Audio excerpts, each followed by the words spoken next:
Pemirsa, ex-sekretaris Umum FPI Munarman memiliki sejumlah rekam jejak yang mengisyaratkan kedekatannya dengan aktivitas terorisme. Nama Munarman sudah disebut anggota terorisme yang berafiliasi dengan ISIS, Ahmad Aulia yang ditangkap di Makassar 2015 silam. Jika benar, kemanakah muara jaringan teroris ini? Benarkah kebencian terhadap pemerintah menjadi motif utama? Dan apa yang harus diperbaiki dari strategi keamanan Indonesia?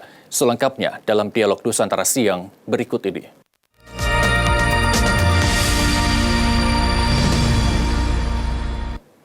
Sudah bergabung bersama kami melalui sambungan Zoom peneliti Center for Strategic and International Studies CSIS, Mbak Fitriani. Halo, selamat siang Mbak Fitriani. Selamat siang Pak Irsal. Terima kasih telah bergabung bersama kami. Mbak Fitriani, Munarman dikaitkan dengan prosesi baiat di sejumlah daerah. Apa arti baiat sebenarnya dalam sebuah kelompok teroris? Mungkin sebagian besar masyarakat belum paham terkait hal ini. Baiat adalah pernyataan kesetiaan dan loyalitas bagi pendukung dan simpatisan, khususnya terhadap negara Islam syariah di Suriah, dan kita tahu pemimpinnya adalah Abu Bakar al-Baghdadi. Ya. Itu adalah yang dimaksud dengan baiat, di mana ada itikat, menyatakan itikat kesetiaan dan bersedia untuk melakukan apapun demi menegakkan negara Islam tersebut. Baik, sudah barang pasti ada tahapan yang akan dilalui oleh seseorang yang hendak dibaiat begitu ya, entah itu melalui proses pemahaman apa yang menjadi tujuan mereka masuk ke organisasi tersebut dan lain sebagainya. Proses cuci otak ada di situ. Terus kemudian bagaimana bisa masyarakat menyadari bahwa apa yang akan ia lakukan adalah hal yang bertentangan dengan ideologi Pancasila Indonesia. Bisakah kita menyadari hal tersebut, Mbak Fitriani? Biasanya sebelum melakukan baiat, seseorang sudah diprekondisikan untuk setuju dengan apa yang dilakukan atau ideologi negara Islam. Kalau kita misalnya melihat kaitan bagaimana FPI bisa tiba-tiba berafiliasi misalnya dengan Jamaah Ansharut Daulah, yang mana berafiliasi dan dibaiat atau menyatakan kesetiaannya terhadap ISIS di bawah Abu Bakar al-Baghdadi. Di situ kaitannya adalah pendekatan amal ma'ruf nahi mungkar, atau menyatakan yang mana yang salah harus dinyatakan salah, dan dengan itu dipercaya bahwa adanya ideologi bahwa seseorang sebelum dibaiat harus percaya bahwa mereka melakukan apa yang sudah dinyatakan oleh Islam sebagai benar, sementara versi Islam lainnya adalah salah. Dan ini adalah kepercayaan ini adalah dasar bagaimana seseorang bisa kemudian perlahan-lahan dibawa untuk diyakinkan melakukan baiat dan kemudian amaliyah. Baik, seberapa jauh atau seberapa lihai kelompok ini melakukan aktivitas bawah tanah sehingga tidak diketahui secara pasti gerakan-gerakan yang timbul ke permukaan, Mbak Fitriani? Menurut saya, semenjak kita mulai menggunakan internet dengan sangat masif, khususnya ISIS saat mulai bangkit di awal pertengahan 2012-2014, di Indonesia sendiri kita memiliki Amir, yaitu Ustadz Ahmad Abdurrahman, yang memiliki rekaman-rekaman ajakannya untuk melakukan jihad atau menggunakan Islam, mengikuti Islam yang diyakini sebagai Islam yang benar, sementara Islam yang lainnya salah. Dan itu bisa ditemukan rekamannya di internet. Kalau kita mencari dengan keyword misalnya Ahmad Abdurrahman dan misalnya kita menggunakan VPN, kita bisa mengakses tersebut. Dan ini cukup berbahaya. Mengapa? Karena ini mengizinkan adanya sel-sel yang mana tidak terkait untuk mendengarkan, dan kemudian dia mulai mempercayainya, dan kemudian atas keingintahuannya mencari jejaring-jejaring itu sendiri.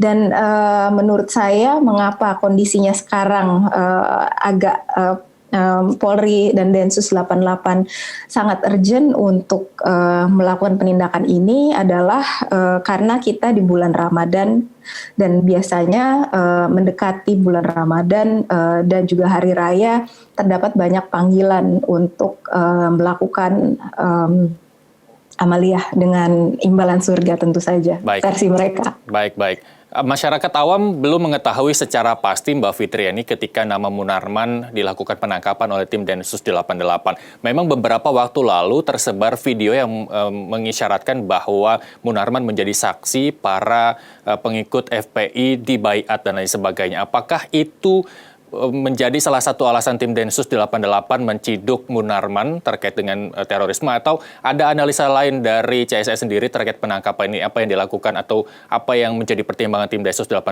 menangkap Munarman?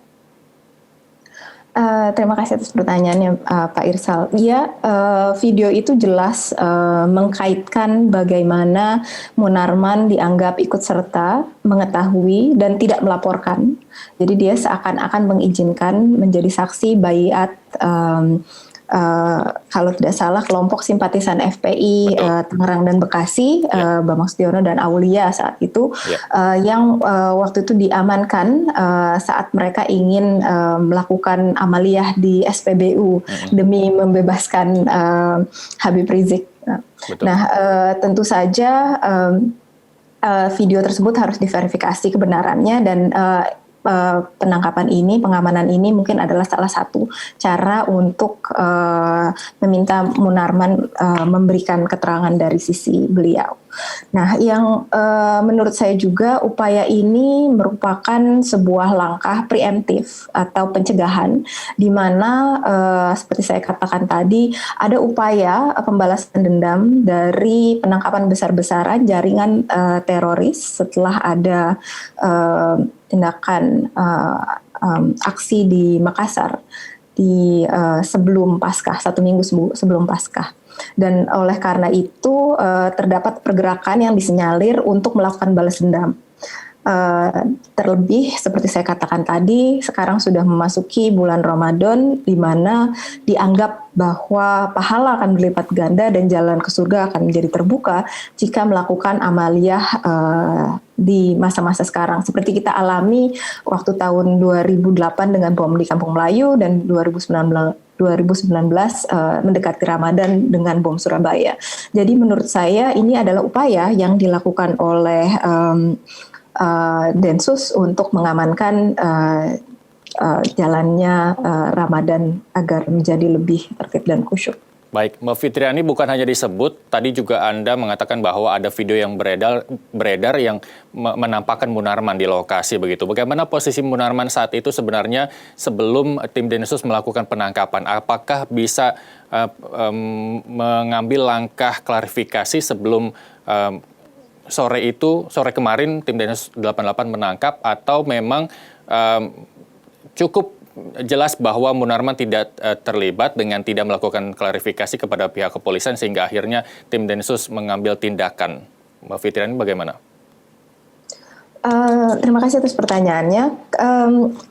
Video itu adalah bukti pernyataan dari salah satu simpatisan yang dibaiat untuk mengikuti untuk masuk kepada jaringan teroris JAD gitu.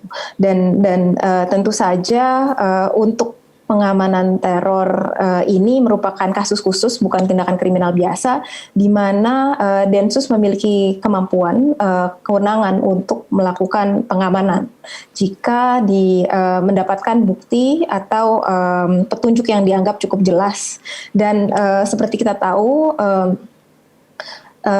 dalam penangkapan tersebut tidak berapa lama diikuti dengan penyisiran di markas FPI, di mana di situ ditemukan beberapa alat yang bisa jika dijadikan satu mungkin menjadi bahan peledak, yaitu triaseton, asetonitrat, dan triperoxide.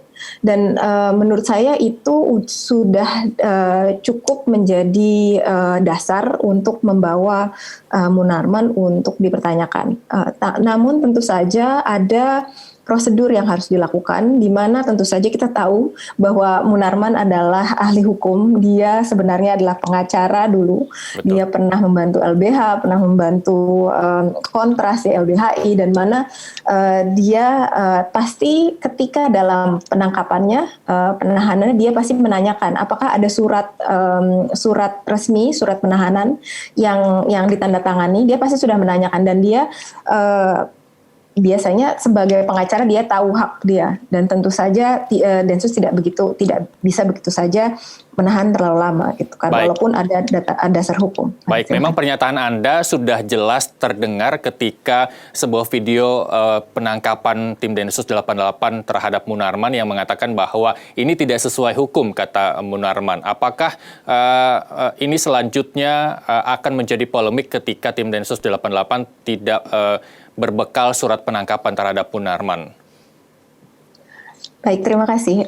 Saya tadi katakan bahwa surat penangkapan itu biasanya digunakan dalam kasus kriminal biasa umum. Oke. Sementara dalam tindakan aksi terorisme dengan Undang-Undang Terorisme Revisi yang baru terdapat kekhususan aksi terorisme. Dan tentu saja seperti kita tahu, Munarman sudah memanggil kelompok pengacara yang akan mendukungnya nanti untuk melihat apakah bukti yang dikumpulkan polisi itu cukup ataukah itu tidak. Dan setahu saya dengan pengetahuan hukum yang saya punya, setidaknya harus ada 3 faktor yang harus ditriangulasi untuk melakukan sanksi hukum. Baik. Nah, oh ya, silakan. Ya.